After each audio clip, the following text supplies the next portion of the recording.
چنانچہ ہمارے ایک قریبی تعلق والے تھے، میرے ایک دوست کے سسر تھے، بہت گورا سفید رنگ تھا، لاہور کے رہنے والے تھے، ذرا موٹا بدن تھا اور بہت منور چہرہ تھا۔ وہ کبھی کبھی آتے یہاں پر تو ان کی یعنی ان کے جو داماد تھا وہ مجھے بھی دعوت میں بلا لیتا تو میری ان سے ملاقات ہو جاتی۔ وہ بہت زیادہ مجھ سے محبت کرتے تھے اور میں بھی ان سے بہت زیادہ محبت کرتا تھا، مگر میں نے یہ دیکھا کہ کھانا کھانے کے بعد بس وہ ایک ہی بات کرتے تھے، مجھے کہتے تھے کہ آپ اللہ کی محبت کی باتیں کریں اور میں سنتا ہوں۔ جب میں اللہ کی محبت کی باتیں کرتا تو ٹپ ٹپ آنسو ان کے گرنے شروع ہو جاتے اور وہ عطیات میں بیٹھتے تھے۔ میں نے بڑی دفعہ ان کو کہا کہ جی آپ عطیات بیٹھنے کی بجائے ویسے بیٹھ جایا کریں۔ وہ کہتے تھے نہیں، آپ اللہ کی محبت کی باتیں کر رہے ہیں تو میں نے عطیات میں ہی بیٹھنا ہے۔ حالانکہ بدن ذرا موٹا تھا تو ایسے بندے کو عطیات میں بیٹھنا مشکل ہوتا ہے۔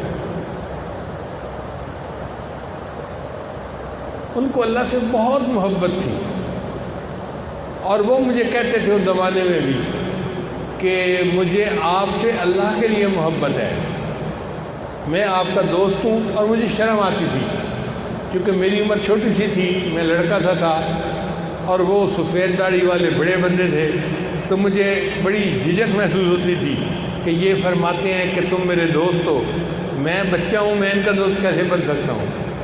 لیکن میں چپ رہتا تھا۔ ان سے ایک دفعہ میں نے پوچھا کہ آپ کی زندگی میں سب سے زیادہ آپ کو محبوب کیا چیز ہے؟ وہ کہنے لگے میرا کاروبار بہت اچھا ہے اور میرا ایک ہی شوق ہے، ہر سال حج کرنا اور رمضان کے آخری عشرے میں مسجد نبی کے اندر ہر سال اعتکاف کرنا۔ میں نے پوچھا کتنی حجیں کر لی ہیں؟ تو کہنے لگے کہ 32 حجیں تو مجھے یاد ہیں، اس وقت تک میں کر چکا ہوں۔ 32 حجیں اللہ نے ان کو کرنے کی توفیق عطا فرمائی اور 32 مرتبہ انہوں نے رمضان مبارک کے آخری عشرے کا اعتکاف مسجد نبی میں کیا۔ پھر میں نے کہا کہ اب پھر آخری تمنا کیا بچی؟ کہنے لگے بس دعا کرو کہ اللہ مجھے آخری وقت میں وہیں مدینہ کی مٹی نصیب کر دے۔ اللہ کی شان دیکھیں، اللہ نے ان کی یہ بھی مراد پوری کر دی۔ رمضان مبارک کا مہینہ ہے، آخری عشرہ ہے، روزے سے ہیں، ریاض الجنہ کے اندر عصر کی نماز کے لیے کھڑے ہوئے، جماعت کے ساتھ نماز پڑھی۔ جب دوسری رکعت کے سجدے میں گئے تو سجدے سے اٹھے نہیں ہیں، سجدے میں ہی ان کی روح قبض ہو گئی۔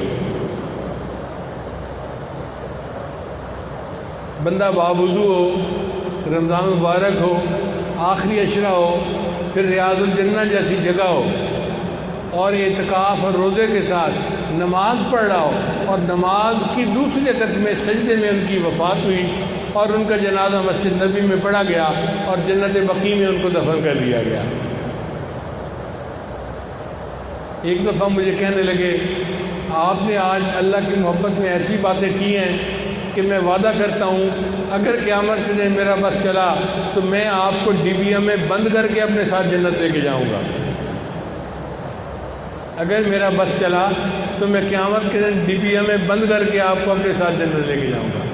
اب مجھے ان کی باتیں یاد آتی ہیں تو اب میں کہتا ہوں کہ ہاں میں ان کا دوست تھا، کیونکہ مجھے کیا پتا تھا وہ کتنے بزرگ ہیں اور کتنے اللہ کے یہاں مقبول بندے ہیں۔